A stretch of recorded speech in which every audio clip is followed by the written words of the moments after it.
This is still very hard. It's been a year, and it's still hard to talk about it. This woman is one of the countless marriage fraud victims in Canada. Marriage fraud is a delicate yet serious issue that can no longer be ignored.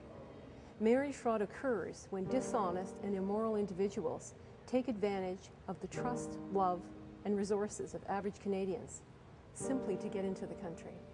I got engaged 2 years ago and back home. My mom, my family basically, they found a girl, and then they told me, look, this is how exactly she looks like. They sent me a picture, and then I saw her picture, and then I started calling her an email. My two friends that were with me, they met him and they loved him. They thought what a great guy he was. Like just the kind of guy that you would like to marry. There was no reason for me to believe that she was anything different than what she was telling me. I know now that he fooled everybody.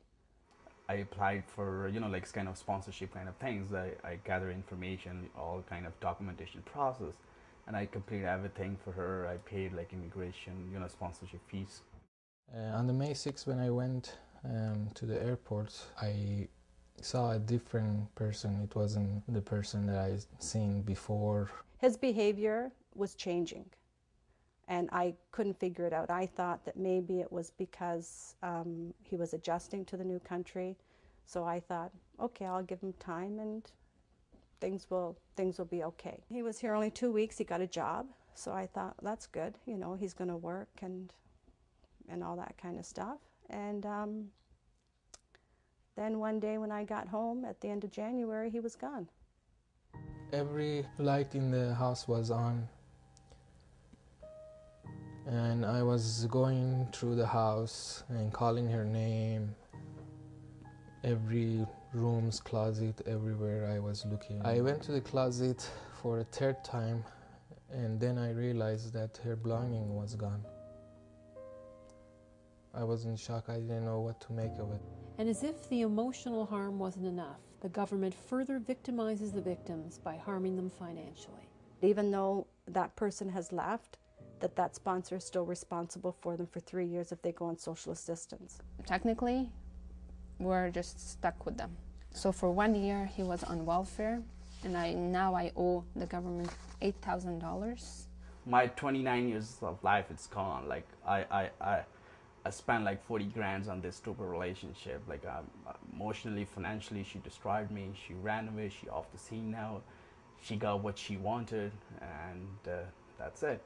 The government doesn't want to go and investigate it, and they said it's too much money.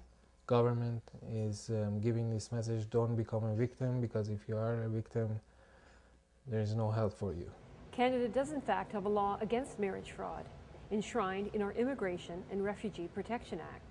Section 4 of this law, under the heading Bad Faith, clearly states, no foreign national shall be considered as the spouse of a Canadian if the marriage is not genuine or was entered into primarily for the purposes of acquiring Canadian statuses or privileges. Before entering Canada, an immigrant must sign a legal declaration agreeing to deportation or imprisonment if the marriage intent is not genuine. So it's pretty much clear here. Then the main concern is like why the government is not implementing their own declaration, their own act. That's our main concern.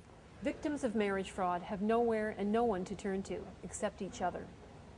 Online organizations such as stopmarriagefraud.ca were created by victims for victims, and they provide guidance and comfort. We receive almost 4 or 5 emails during 1 week. Really, there is nothing for victims, and we became a base for victims to come forward, and that gives some maybe healing to some people, like being able to share with others.